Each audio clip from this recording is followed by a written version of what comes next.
ప్రార్థన చేసుకుందామండి. మహాపరిశుద్ధుడును మిక్కిలి కనికరం కలిగిన మా ప్రియ పరలోకపు తండ్రి, మీ పాదములకు లెక్కలేని వందనములు, స్తుతులు, స్తోత్రములు ప్రభువా. శ్రేష్టమైన మీ సన్నిధి పునరుద్ధాన దినాన సహవాసముగా మాకు అనుగ్రహించినందుకు మీకు లెక్కలేని స్తుతులు, స్తోత్రాలు చెల్లిస్తున్నాం ప్రభువా. అంతరింద్రియములను హృదయములను పరిశోధించు దేవుడవు, సమస్తమునకు కారణభూతుడైన తండ్రివి, మీ యొక్క అత్యంత ఘనమైన మీ యొక్క ప్రేమను బట్టి, అనాది కాల సంకల్పమును బట్టి ప్రభువా, మీ ప్రేమైన కుమారుడు మా రక్షకుడైన యేసుక్రీస్తు వారిని యుక్త కాలమందు పంపించి మానవుల యొక్క మా యొక్క పాపములంతటి కొరకై నా తండ్రి ఒకే ఒక సమాధాన బలిగా అర్పించబడి పాతిపెట్టబడి తిరిగి లేచి పునరుద్ధానమున ప్రభువా విజయశాలుడిగా మా తండ్రి నాయన మీరు కనపరుచుకున్న మీ ప్రేమంతటి కొరకు స్తోత్రము చెల్లిస్తున్నాం ప్రభువా. నాయన మీరు మాకు అనుగ్రహించినటువంటి ఈ యొక్క రక్షణను బట్టి, నాయన అనుగ్రహించిన క్రీస్తు యేసునందున సహవాసం బట్టి మీకు లెక్కలేని స్తోత్రములు చెల్లించుకుంటున్నాం ప్రభువా. శ్రేష్టమైన సమయాన మేమందరం కలిసి హృదయపూర్వకంగా ప్రభా మేము ఆరాధన అర్పించడానికి వచ్చి ఉండగా మీరు మాతో మాట్లాడండి ప్రభా. తరువాత తండ్రి సరిచేయబడి యోగ్యమైన రీతిలో బలలో పాల్గొనడానికి కృప చూపించండి ప్రభా. అంత్యోక సహవాసానికి అనుబంధంగా ఉన్న ఆయా ప్రాంతాలకు మీ దాసులు వెళ్ళి ఉండగా ప్రభా వారితో మీ సన్నిధి ఉంచండి, వారిని నిలబడినప్పుడు మాట్లాడండి. సార్వత్రిక సంఘముగా చెదిరిన సకల పరిశుద్ధులు నాయన ఆయా దేశాలలో ఆరాధిస్తుండగా మేము కూడా యేసుక్రీస్తు వారి పరిశుద్ధ నామంలో మమ్మల్ని కూడా నా తండ్రి వారితో కలుపుకుంటున్నాం. దయగలిగిన తండ్రి, కృపగల దేవ, వారక్కడ నన్ను చూతురని వారికి తెలుపుడైనను దేవుడు తన పరిశుద్ధ వాక్యమును మన వినికిడిలో దీవించి ఆరాధించుటకు పురుకొల్పునుగాక.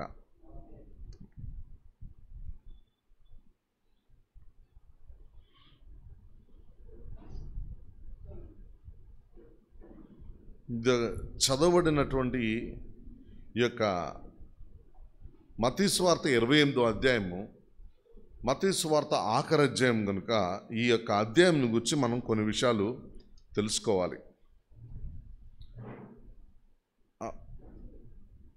ఈ అధ్యాయము మనకేం నిరూపిస్తుంది? ఈ అధ్యాయము దేవుడు యేసుప్రభువు వారు మరణించి పాతిపెట్టబడి తిరిగి లేచినటువంటి ఆ ఖాళీ సమాధిని సూచిస్తూ ఉంది. ఖాళీ సమాధి మనకు ఎంతో సందేశాన్ని ఇస్తుంది. The message of empty tomb is fear not. ఖాళీ సమాధి మనకు ఇచ్చేటటువంటి సందేశం ఏంటంటే భయపడకుడి.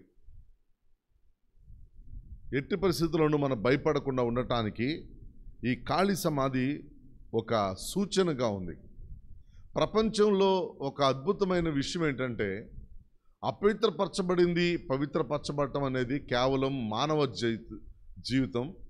పాపము చేత అపరాధము చేత చచ్చినటువంటి మనలను దేవుడు తన రక్తంతో శుద్ధి చేసి పాపక్షమాపణ అనుగ్రహించి క్షమించి ఆయన తన పిల్లలుగా చేసుకుని పరిశుద్ధపరిచాడు, మనలను పరిశుద్ధపరిచాడు. కానీ అపవిత్రపరచబడింది ఏది కూడా శుద్ధి చేయబడకుండా దాన్ని మళ్ళా వాడటానికి వీల్లేదు. కానీ ఒక నిర్జీవ దేహాన్ని ఉంచినటువంటి సమాధిని ఏమాత్రం శుభ్రం చేయకుండా మరలా అది పరిశుద్ధంగానే ఉంచటం అనేది కేవలం ఈ ఒక్క సంఘటనలోనే జరిగింది. ఇంకొకటి ఏంటంటే ఈయన రాజులకు రాజు, ప్రభువులకు ప్రభు అని నిరూపించబడింది. ఈ లోక సింహాసనం మీద ఆ దినాలలో ఆసీనుడైనటువంటి పిలాతు వారి యొక్క అధికారము ఎంతకాలం కొనసాగిందో అంతకాలము వారు జీవించి మరణించారు. నిరంతరము జీవించే రాజులకు రాజు అని నిరూపించబడింది. మరణము ఆయనను బంధించి ఉంచలేకపోయిందని నిరూపించబడింది.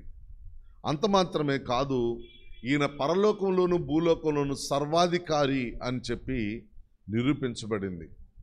ఈ యొక్క 28వ అధ్యాయంలో మనము ఒక 4 విషయాలను చూసుకుని మనం ఆరాధన చేద్దాం.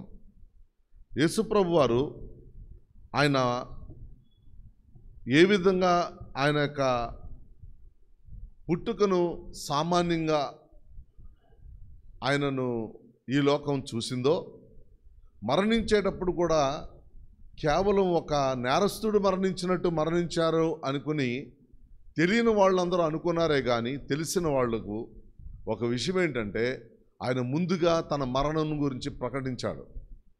బహు ఆశ్చర్యకరమైన విషయం. నేను మరణించి తిరిగి లేస్తానని చెప్పిన వాళ్ళు ఇంకెవ్వరూ లేరు ప్రపంచంలో.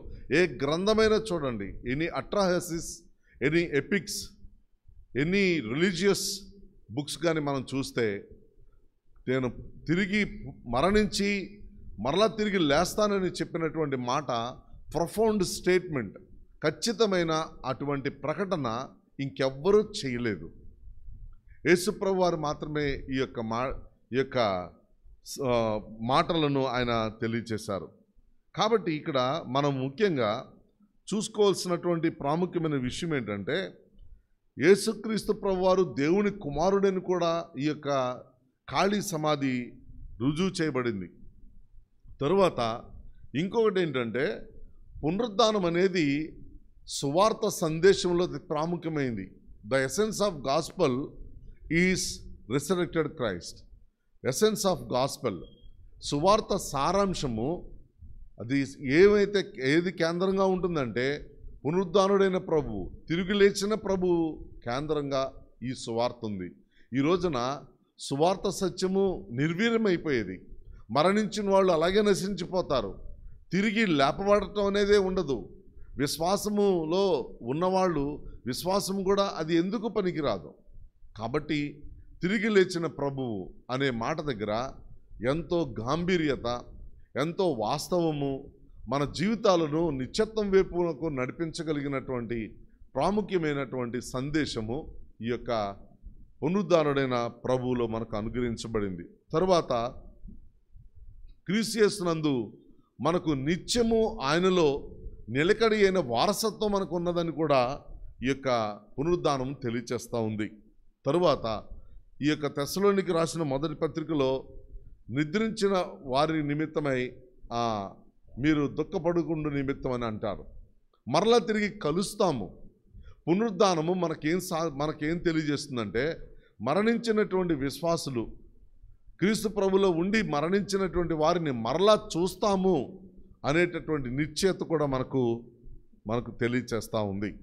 కాబట్టి ఒక మాట ఏంటంటే, దేవుని యొక్క జీవము మనలో ప్రవహిస్తున్నందుకు క్రీస్తు యేసునందు మనము కొనసాగించేటటువంటి ఈ జీవిత విధానము ఎప్పటికీ వ్యర్థం కాదు. ఎప్పటికీ ఇది వ్యర్థం కాదు. మరి ఎందుకంటే కొరింథీయులకు రాసిన మొదటి పత్రిక 15వ అధ్యాయంలో 57వ వచనంలో చెప్పబడిన మాట ఏంటంటే, మన ప్రభు అయిన యేసుక్రీస్తు మూలముగా మనకు జయము అనుగ్రహించుచున్న దేవునికి స్తోత్రం కలుగునుగాక. మన జీవితంలో జయ జీవితాన్ని కలిగి ఉండి కొనసాగటానికి ప్రభువు ఈ యొక్క పునరుద్ధానము మనకి ఒక చెప్పాలి అంటే అష్యూరెన్స్గా ఉంటుంది. ఇప్పుడు మనము ఈ యొక్క మత్తయి సువార్త 28వ అధ్యాయంలో ఒక 4 విషయాలని మనం త్వరగా మనం చూసుకుందాం. యేసుక్రీస్తు ప్రభువారు ఆయన శత్రువులను జయించిన వాడిగా కనపడతా ఉన్నాడు. ఏంటనంటే, ఆయన ప్రభు మరణ పునరుద్ధానం వలన లోకాన్ని ఆయన జయించి ఉన్నాడు అనే విషయాన్ని మనము జ్ఞాపకం చేసుకోవాలి. ఎలా అంటే, యోహాను సువార్త 16వ అధ్యాయము 33వ వచనాన్ని మనం చూసుకుందాం.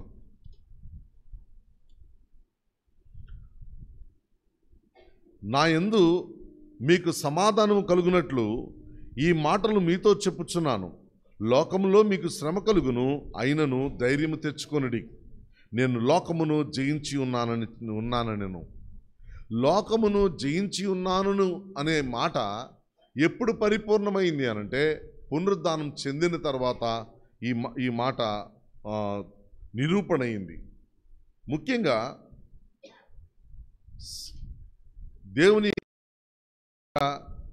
అత్యంత ఘనమైన ఆయన పునరుద్ధానము శత్రువుల మీద జయం మాత్రమే కాదు, శరీరం మీద కూడా జయము, అపవాది మీద కూడా జయము అనుగ్రహించబడింది. అంత మాత్రమే కాదు, మరణం మీద కూడా జయము అనుగ్రహించబడింది. కాబట్టి మనము ఒకసారి శరీరంపై జయము అనే మాటను మనం చూద్దాం. రోమీయులకు రాసిన పత్రిక 6వ అధ్యాయము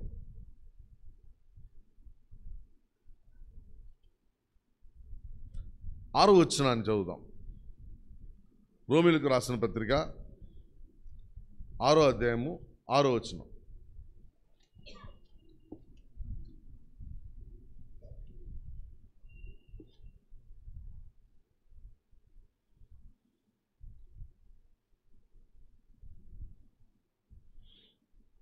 ఏమనగా మనమికను పాపమునకు దాసులము కాకుండుటకు పాప శరీరము నిరర్ధకమగునట్లు మన ప్రాచీన స్వభావము ఆయనతో కూడా సిలువేయబడినని ఎరుగుదుము. శరీరంపై జయం వచ్చింది ఎప్పుడొచ్చింది అని అంటే, మన ప్రాచీన స్వభావము ఆయనతో కూడా సిలువేయబడింది. కాబట్టి మనకి శరీరం మీద మనకు జయము. ఎందుకంటే ఈయన అంటాడు 4వ వచనంలో కూడా ఏమంటాడు అని అంటే, పౌలు గారు, తండ్రి మహిమ వలన క్రీస్తు మృతుల్లో నుండి ఎలాగో లేపబడినో అలాగే మనమును నూతన జీవం పొందిన వారమై నడుచుకున్నట్లు మనము బాప్తిస్మం వలన మరణములో పాలు పొందుటకు ఆయనతో కూడా పాతిపెట్టబడితిమి. ప్రాచీన స్వభావం ఆయనతో కూడా సిలువేయబడింది. శరీరముకు చెందినటువంటి దురాశలు ఇవన్నీ కూడా స్వభావం అంతా కూడా సిలువుపై మేకులతో కొట్టబడింది. కాబట్టి ప్రభువు మరణము అనేది, ప్రభు తిరిగి లేవటం అనేది, ఆయన యొక్క సర్వాధికారాన్ని, ఆయన రాజులకు రాజుని నిరూపించడం అనేది మనకు వనగూడినటువంటి ఈ యొక్క గొప్ప భాగ్యము. ఎలా అంటే, మొట్టమొదటిగా మనకు మన శత్రువుల నుంచి జయము అనుగ్రహించాడు. శ్రమ వద్ద ధైర్యాన్ని కలుగు చేసిన వాడిగా కనపడతా ఉన్నాడు. అంత మాత్రమే కాదు, శరీరంపై జయము. మరి పాప శరీరం నిరర్ధకమయ్యేటటువంటి విధంగా ప్రాచీన స్వభావాన్ని ఆయనతో కూడా సిలువ వేసినట్టుగా మనం చూస్తాం. అంత మాత్రమే కాదు, యోహాను సువార్త 12వ అధ్యాయము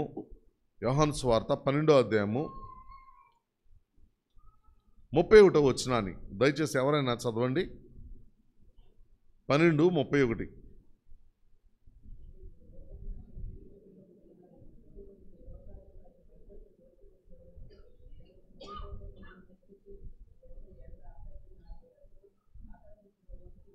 ఇప్పుడు ఈ లోకమునకు తీర్పు జరుగుతున్నది.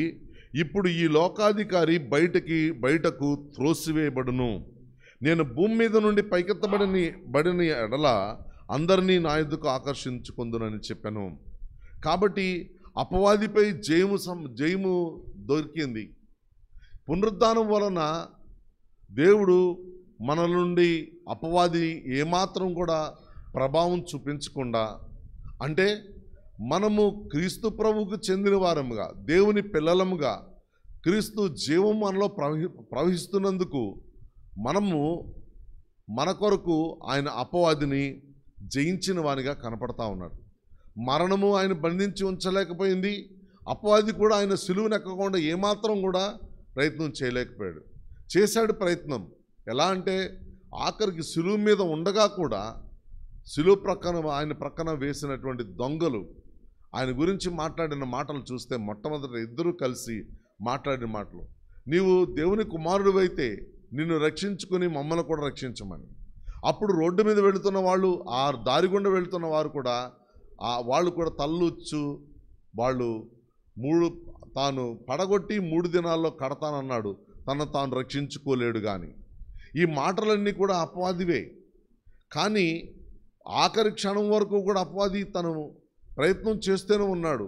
కానీ ఆయన సంకల్పాన్ని, తండ్రి యొక్క సంకల్పాన్ని ఏమాత్రం కూడా ఆపలేకపోయాడు. కాబట్టి ఆయన మరణించి పాతిపెట్టబడి తిరిగి లేచిన వానిగా ఆయన లోకాధికారిని బయటికి త్రోసివేయడం ద్వారా అపవాది మీద జయము పొందిన వానిగా ఆయన ఉన్నాడు. అంత మాత్రమే కాదు, కొరింథీయులకు రాసిన మొదటి పత్రిక 15వ అధ్యాయం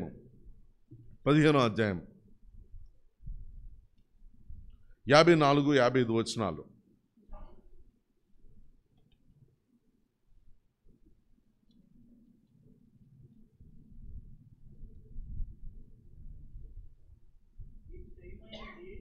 ఈ క్షయమైనది అక్షయతను ధరించుకున్నప్పుడు, ఈ మర్త్యమైనది అమర్త్యతను ధరించుకున్నప్పుడు విజయమందు మరణము మృంగివేయబడును అని వ్రాయబడిన వాక్యము నెరవేరును. ఓ మరణమా నీ విజయం ఎక్కడా? ఓ మరణమా నీ ముల్లెక్కడా? కాబట్టి దేవుడు మరణంపై కూడా విజయాన్ని సంపాదించాడు. ఆయన విజయం పొందినవానిగా కనపడతా ఉన్నాడు. ఇది ఆయన ఇండివిజువల్ బ్యాటిల్ కాదు, వ్యక్తిగతమైన యుద్ధం కాదది. మనందరి నిమిత్తమై మన కొరకు ఆయన క్రీస్తు ప్రభువారు ఆయన సాధించినటువంటి విజయం. కాబట్టి ఇప్పుడు ఆయన విజయము మన విజయముగా చెప్పుకుంటున్నాం. సంఘం యొక్క విజయము వ్యక్తిగత విజయంగా కూడా మార్చబడింది. కాబట్టి జీవమైన మరణమైన కాలమైన నిశ్చితమైన ఎట్టి పరిస్థితుల్లోనూ మనము భయపడవలసిన పని ఏమాత్రం లేదు. ఎందుకంటే ఆయన మరణము యొక్కయు పాతాళ లోకం యొక్క తాళపు చెవులు ఆయన స్వాధీనంలో ఉన్నాయి. కాబట్టి మనము భయపడవలసిన పని లేదు. ఈ అధ్యాయంలో ప్రభువు దేవదూత భయపడకుమని చెప్పారు, అలాగే ప్రభువు కూడా భయపడకుము అని చెప్పిన మాట. చివరికి ఆయన గూర్చి ఉన్నటువంటి ఆ బాధంతని తొలగించుకొని ఇక్కడ రాయబడిన మాట ఏంటంటే, మనం చదువుకున్నటువంటి ఈ యొక్క మత్తయి సువార్త 28వ అధ్యాయంలో మహా ఆనందముతో ఆయన రాయబడిన మాట చూస్తే, వాళ్ళు ఆయన పాదములు పట్టుకుని మ్రొక్కి అక్కడ వాళ్ళు భయముతో మహానందముతో వాడు బయలుదేరి త్వరగా వెళ్ళి శిష్యులకు వర్తమానం చెప్పడానికి వెళ్ళారు. మహానందము కలిగింది ప్రభువుని చూసినప్పుడు. సిలువలో పడుతున్న యాతనను చూశారు, ఆయన సిలువకు ముందు పడిన యాతనను చూశారు, సిలువ ద్వారా ఆయన మరణం చూశారు, పాతిపెట్టబట్టం చూశారు. ఇప్పుడు రాయి దొర్లించబడి సజీవుడిగా కనబడుతున్న ప్రభువుని చూసినప్పటికీ వారి జీవితాలలో మహానందము, గ్రేట్ జాయ్, అది మనం చెప్పశక్యము కానీ గొప్ప ఆనందముతో వారు నింపబడినట్టుగా మనం చూస్తాం. కాబట్టి వీళ్ళ జీవితాలలో వీరు ప్రభువుని కలుసుకున్నటువంటి వారు దేవుడు అనుగ్రహించినటువంటి, దేవుడు పొందినటువంటి మరణంపై జయాన్ని వారు చూడగలిగిన పరిస్థితి మనకి అర్థమవుతుంది. కాబట్టి ఇప్పుడు యేసుప్రభు శత్రువులను జయించాడు అని అంటే, మొట్టమొదటిగా ఆయన ఏ లోకాన్ని జయించాడు, శరీరంపై జయం సంపాదించాడు, అపవాదిపై జయం సంపాదించాడు, ఆయన మరణంపై జయం సంపాదించాడు. ఇది లోకమంతటిపై జయము. రెండవదిగా మనం చూస్తే వాగ్దానాలు నెరవేర్చేటటువంటి వాడు. ఆయన ముందుగా చెప్పాడు, ఎలా జరుగుతుందని చెప్పడం అనేది ఖచ్చితంగా జరిగింది. కాబట్టి 6-7 వచనాలలో చూస్తే, మత్తయి సువార్త 6-7 వచనాలు చూసినప్పుడు ఆయన ఇక్కడ లేడు, తాను చెప్పినట్టే ఆయన లేచి ఉన్నాడు, రండి ప్రభు పండుకొన్న స్థలము చూచి త్వరగా వెళ్ళి ఆయన మృతుల్లో నుండి లేచి ఉన్నాడని ఆయన శిష్యులకు తెలియచేయడి. ఆయన గలిలయలోనికి మీకు ముందుగా వెళ్ళుచున్నాడు, అక్కడ మీరు ఆయనను చూతురు, ఇదిగో మీతో చెప్పితిన నేను. ఈ మాట ప్రభువును వెతుకుతున్న వారిని గూర్చి దావీదుతో చెప్పినటువంటి మాట. ఇక్కడ ఏంటంటే, ఆయన మీతో చెప్పినట్టుగా ఆయన ముందుగా మీతో చెప్పినట్టుగా ఆయన లేచి ఉన్నాడు. తాను చెప్పినట్టే ఆయన లేచి ఉన్నాడు. మనము ఒకసారి మన గురించి ఆలోచించుకుంటే, ఎన్నోసార్లు ఎన్నో విషయాలపై ఎంతమందికో వాగ్దానం చేస్తాం, తప్పనిసరిగా తప్పకుండా ప్రార్థన చేయమని అడుగుతారు, ప్రార్థన చేస్తామని చెప్తాం. కానీ చేస్తామనే మనసు మనకు ఉంది, కానీ మనము మర్చిపోయేటటువంటి మానవ పరిమితమైనటువంటి జ్ఞానం కాబట్టి గుర్తురారు. చేస్తామని మనస్ఫూర్తిగా చెప్తాం, కానీ గుర్తుకు రారు, కాబట్టి మర్చిపోతాం. మళ్ళా వాళ్ళు జ్ఞాపకం రాగానే అయ్యో మర్చిపోయానని అప్పటికప్పుడు ప్రార్థన చేస్తాం. కాబట్టి వాగ్దానము చేసి ఇలా చేస్తానని చెప్పి మనం నిలబెట్టుకునేటటువంటి పరిస్థితి ఎంతవరకు సంభవము, ఎంతవరకు కుదురుతుంది, అందులో సాధ్యం ఎంతవరకు ఉంది. కానీ ప్రభువు ఆయన చెప్పినట్టే ఆయన లేచి ఉన్నాడు. ఆయన చెప్పినట్టుగా తూచా తప్పకుండా జరుగుతూనే ఉంది. అనాదికాల సంకల్పమును బట్టి ప్రభువు ఆయన సృష్టి నుంచి ఇప్పటి వరకు చూస్తే చేసిన వాగ్దానాలు, నిబంధనను సమస్తము కూడా తూచా తప్పకుండా ఖచ్చితంగా జరిగింది. ఆయన వీపుపై కొరడా దెబ్బలు, ఆయన మరణించేటప్పుడు ఎముకలు ఒక్కటి కూడా విరవబడదని, ఖాళీ సమాధి ధనవంతుని యొక్క సమాధిలో పెట్టబడతాడని ఇవన్నీ కూడా చెప్పబడతా వచ్చినాయి. ఏది కూడా నిరర్ధకం కాలేదు. ప్రవచనాలు నిరర్ధకం కాలేదు. ప్రభువు నోట మాట వచ్చింది ఎక్కడ కూడా నిరర్ధకం కాలేదు. ఖచ్చితంగా నెరవేర్చబడింది. కాబట్టి ఆయన వాగ్దానములు నెరవేర్చువాడు. మరణ పునరుద్ధానములు మనకి ఏం తెలియజేస్తున్నాయంటే, మనలో సంతోషాన్ని, సమాధానాన్ని, మనకు దేవుడు చేసినటువంటి మేళ్లను వీటిని బట్టి కాక, ప్రభు మనకు అనుగ్రహించిన జీవము గల క్రీస్తునందు సహవాసమును బట్టి మనం ఎంతో సంతోషించబద్దులమై ఉంటున్నాం. కాబట్టి దేవుడు మనకు చేసినది వాగ్దానాలు నెరవేర్చేవాడని, మనం ఎంత కఠినమైన పరిస్థితుల్లో అయినా సరే పరిస్థితులను బట్టి కాక దేవుడు తన వాగ్దానాన్ని నెరవేర్చగల సమర్థుడని మనము ఆయనను ఆరాధించాలి. మూడవదిగా చూస్తే, ఆయన మీకు ముందుగా వెళ్ళుచున్నాడు.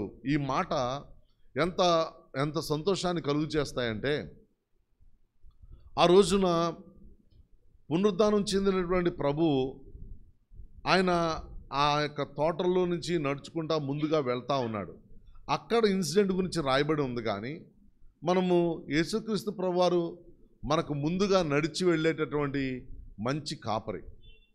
ఆయన గొర్రెల గొప్ప కాపరి.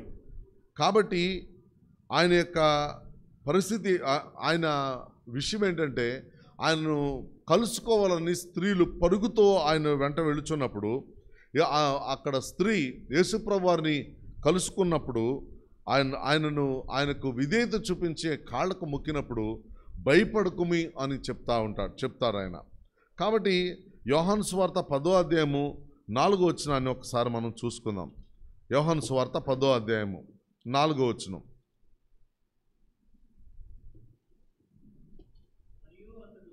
మరియు అతడు తన సొంత గొర్రెలన్నిటినీ వెలుపలికి నడిపించినప్పుడల్లా వాటికి ముందుగా నడుచును. గొర్రెలు అతని స్వరమెరుగును గనుక అవి అతనిని వెంబడించును. కాబట్టి తన గొర్రెల కాపరి ఏంటంటే, గొర్రెలకు ముందుగా వెళుచు వాటికి అవి వెళ్ళవలసిన చోటికి వెళ్ళటానికి దారిని సిద్ధపరుస్తూ వెళ్తాడు. దారి గుండా వెళ్తాడు. మనము 23వ కీర్తనలో మనము చూసినప్పుడు, ఆయన నా శత్రువుల ఎదుట నీవు నాకు భోజనం సిద్ధపరచుదువు అనే మాట, ఆనాటి భౌగోళిక పరిస్థితుల్లో కొండలు లోయలు కలిగినటువంటి ఇశ్రాయేలు దేశము, అక్కడ దారి కొంచెం సన్నగా ఉంటుంది. దారి తప్పితే లోయలో పడిపోతాయి, ములేలో పడి చనిపోతాయి. కాబట్టి కొంకి కర్ర ఒకటి తీసుకుంటాడు. జారి ఒకవేళ పొరపాటున జారిపోయి కింద ఉన్న మొక్కల మీద కానీ చిక్కుని ఉంటే, కిందకి జారి ఆ వంకి కలిగిన కర్రను పొట్ట 4 కాళ్ళకి మధ్యలో పెట్టి పైకి లాగుతాడు. అంత మాత్రమే కాదు, తను నడుచుకుంటా వెళ్ళేటటువంటి దారిలో ముందు తనే నడుస్తాడు. తన చేతులు ఒక జాలి పెట్టుకుంటాడు. అది ఎలా అంటే, ఒక పసుపు పూలు పూసేటటువంటి మొక్కలు ఉంటాయి ఆ పచ్చికలో, వాటిని జాగ్రత్తగా ఐడెంటిఫై చేస్తాడు కాపరి. అవి గనక తింటే అవి విషపూరితమైనవి కనుక గొర్రెలు చనిపోతాయి. కాబట్టి అవి నడుచుకుంటా ముందు వెళ్ళి వాటికన్నా ముందుగా ఆ మొక్కలను పీకి కింద పడేయకుండా, అటు పడేయకుండా ఆ జాలీలో వేసుకుంటాడు. వేసుకున్నప్పుడు వాటికి దారి సిద్ధము చేస్తున్నాడు, శత్రువుల ఎదుట బోధను సిద్ధపరుస్తున్నాడు. ప్రాణమునకు హాని కలిగించే ఆ యొక్క విషపూరితమైన మొక్కలను ముందుగా ఏరి తన జాలిలో పెట్టుకుని, చివరికి ఎక్కడా దొరకని ప్రాంతంలో చెత్తలో పడేసి తర్వాత కాలుస్తాడు. కాబట్టి శత్రువుల ఎదుట ప్రాణాన్ని హరించేటటువంటి మొక్కలను తీసివేసి మిగతాన్ని తినటానికి అనుకూలంగా ఉండే విధంగా తాను ముందు నడవటం మాత్రమే కాదు, వెళ్ళవలసిన దారిని చూపించడానికి తానే ముందుగా నడిచేటటువంటి వాడు. కాబట్టి ఈ లోకాన్ని జయించాడు, శత్రువుపై జయించాడు. ఆయన శరీరంపై జయించాడు, మరణంపై జయించాడు, పాపము నుండి మనల్ని పరిహరించాడు. ఇలాంటి దేవుడు వాగ్దానం చేసి నెరవేర్చేటటువంటి దేవుడు మాత్రమే కాదు, లోకాన్ని జయించిన వాడు మాత్రమే కాదు, శ్రమలలో ఆయన శ్రమపడినట్టు కనుక శ్రమ పొందు వారికి కూడా ఆయన సహాయం చేయడానికి సిద్ధంగా ఉండేవాడు కనుక మనకు ముందుగా నడిచి మన త్రోవను సరళం చేసేటటువంటి దేవుడు. కాబట్టి ఈ 28వ అధ్యాయంలో ఇక్కడ మాట్లాడుతున్నటువంటి ఈ మాటలను, ప్రభు చెప్పిన మాటలను చూసినప్పుడు ఆయన మన కొరకు చేసినది చివరి వరకు, ఆఖరిలో మనం చూస్తే ఎవరైనా సరే పని చివరి వరకు చేస్తూ చేస్తూ చేస్తూ వెళుతూ ఆఖరికి వచ్చేటప్పటికి అలసత్వం, నిర్లక్ష్యం, నీరసం ఇలాంటి పరిస్థితుల వలన పని మానేసేస్తాం. అది ఇంకా నన్ను కాదులే, ఇంకా నాకు కాదులే అని వదిలేస్తాం. ఆఖరి వరకు పనిని తుదముట్టించటం అనేది అది మనందరికీ సాధ్యం కాకపోవచ్చేమో కానీ ప్రభువుకి సాధ్యం. మరణించి ఆయన తిరిగి లేచిన తర్వాత లోకాన్ని, తన యొక్క పిల్లలను, తన గొర్రెలను చక్కబెట్టడంలో ఎంతగా ఆయన ముందున్నాడో ఆ విషయాన్ని మనము ఈ యొక్క అధ్యాయం ద్వారా మనం చూడవచ్చు. తరువాత ఆఖరిగా మనం చూస్తే మనము సజీవుడైన విజయము అనుగ్రహించిన రక్షకుడైన యేసుక్రీస్తు ప్రభువారిని మనం కలిగి ఉన్నాము. సమస్తము ఆయన స్వాధీనంలో ఉంచుకున్నాడు. అంత మాత్రమే కాదు, నమ్మిన వాళ్ళకి ఆయన సర్వాధికారి అయి ఉన్నాడు. ఈ 28వ అధ్యాయంలో, మత్తయి సువార్త 28వ అధ్యాయంలో ఈ మాటలు అక్కడ మార్క్ చేసుకుంటే చూస్తే ఎలా కనపడుతుందంటే, ఆయన ఏమని చెప్తున్నాడంటే, ఆయనకు పరలోకమందును 18వ వచనంలో, పరలోకమందును భూమి మీదను నాకు సర్వాధికారం ఇయ్యబడి ఉన్నది. కాబట్టి సమస్తము తన స్వాధీనంలో ఉంచుకున్నటువంటి వాడు. కాబట్టి ఆయనను అప్రోచ్ చేయటం, ఆయన దరిదాపులోకి వెళ్ళిన వారందరికీ ఆయన సహాయం చేయటానికి సిద్ధంగా ఉన్నవాడు అయి ఉన్నాడు. కాబట్టి ఇప్పుడు రక్షించబడిన విశ్వాసులకు ఆయన లోకాన్ని జయించి ఉన్నాడని, అంత మాత్రమే కాదు, ఆయన వాగ్దానం నెరవేర్చేవాడని, ఆయన మనకు ముందుగా వెళుతున్నాడని, ఆయన మనకు ప్రభు అయి ఉన్నాడని ఎరిగి ఉన్నప్పుడు లోపల ప్రభువును కలుసుకున్న వారికి 6 దినాన మహానందం ఎలా వచ్చిందో మనకు కూడా అదే రకమైన మహానందము మన అంతరంగంలో కూడా కలుగుతుంది. కాబట్టి కింద ఇప్పుడు మనం చదివినటువంటి సర్వాధికారము ఇవ్వబడింది, ఆయన సర్వాధికారాన్ని కలిగి ఉన్నాడు అనే ప్రభు మనకు అప్పగించిన పని ఒకటి ఉంది. ఇక్కడ సమస్త సృష్టికి, సర్వలోకానికి వెళ్ళి సువార్త తీసుకుని వెళ్ళమని చెప్పిన దేవుడు ఆయన కింద చేసిన ఇంకో వాగ్దానం ఉంది. ఎక్కడికి వెళ్ళినా మీతో కూడా ఎల్లప్పుడూ మీతో కూడా ఉన్నాను అన్నాడు. ఆయన మనకు అనుగ్రహించిన నిశ్చింతగా ఉండటానికి ఆయన అనుగ్రహించిన బ్లెస్సెడ్ అష్యూరెన్స్ ఏంటనంటే ఎంత గొప్పది అనంటే, ఇంతకు మించి మనకి ఇంకేమీ అవసరం లేదు. ఆయన అంటున్న మాట ఏంటంటే, యుగ సమాప్తి వరకు సదాకాలము మీతో కూడా ఉన్నాను. కాబట్టి దేవుడు మనలను ఎలాంటి వారినైనా సరే మనలను సువార్త మోసుకొని పోయే రాయబారులుగా చేశాడు. అంత మాత్రమే కాదు, ఆయన మనకు అప్పగించిన పని శ్రేష్టమైన రాజ్య సువార్త. ఇది మామూలు సువార్త కాదు, గాస్పెల్ సువార్త అనగానే మనము నిన్న 2వ శనివారము మన సహోదరులు వెళ్ళి సువార్త ప్రకటించి వచ్చారు. వారు సువార్త అనగానే ప్రభువు మన పాపల నిమిత్తం మరణించి తిరిగి లేచాడని, రక్షించబడితే నిత్యత్వానికి వెళ్తామని చెప్పిన మాట, ఆ మాటను మోసుకొలిపోయినటువంటి రాయబారులుగా నిన్న మన సహోదరులు అక్కడికి వెళ్ళటం జరిగింది. కాబట్టి ఇప్పుడు మనం ఎవరము? అందరము రాయబారులమే.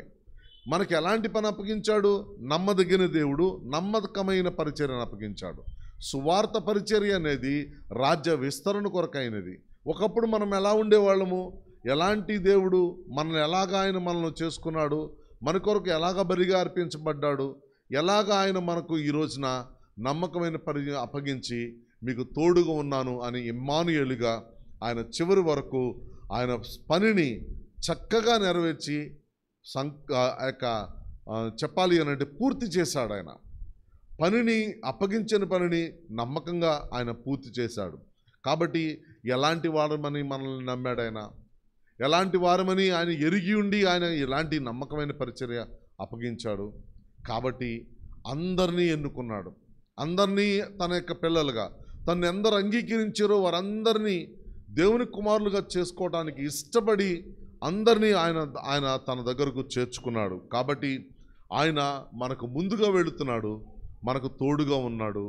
కాబట్టి లోకాన్ని జయించాడు ఆయన. మనకు వాగ్దానాల్ని నెరవేర్చేటటువంటి దేవుడు. ఆయన ఏం చెప్పాడో ఆ వాగ్దానాన్ని సంపూర్ణంగా ఆయన నెరవేర్చుతున్నాడు. కాబట్టి అలాంటి ప్రభువుని, పునరుద్ధానుడైన ప్రభువుని పునరుద్ధాన దినాన మనందరము ఆరాధన చేద్దాం. అలా కళ్ళు మూసుకోనండి, ఆరాధన చేద్దాం.